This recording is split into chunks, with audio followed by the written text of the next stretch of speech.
আসসালামু আলাইকুম। আমি আজকে একটা পায়েলের কাজ দেখাবো। ৫ টি পুঁতি নিয়েছি প্রথমে দেখুন। তারপরে আমি এই লাস্টের একটি পুঁতি থেকে দেখুন আবার ভিতরের দিকে ইন করে নিচ্ছি। তারপরে আমি আবারও ৪ টা পুঁতি নিব। ছোট একটি পুঁতি, লম্বা একটি পুঁতি এবং ছোট আবার ২ টি পুঁতি। তার ভিতরে কাপড়ের ভিতর থেকে ঢুকিয়ে তারপরে আমি লাস্টের পুঁতিটার ভিতর থেকে আবার ইন করে নিয়ে আসব। এভাবে করে আমি প্রত্যেকটি দিয়ে নিব। আবার আমি অন্য একটি দেখিয়ে দিচ্ছি দেখুন। ৫ টা পুঁতি নিয়ে তারপরে আবার ইন করে নিচ্ছি। পরে আবার ৪ টা পুঁতি নিয়ে আবার কাপড়ের ভিতরের থেকে নিয়ে আসছি।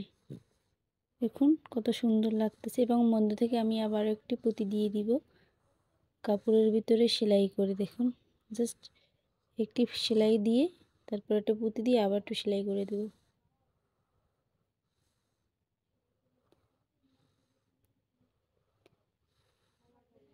যদি আপনারা লং ভিডিওতে দেখতে চান অবশ্যই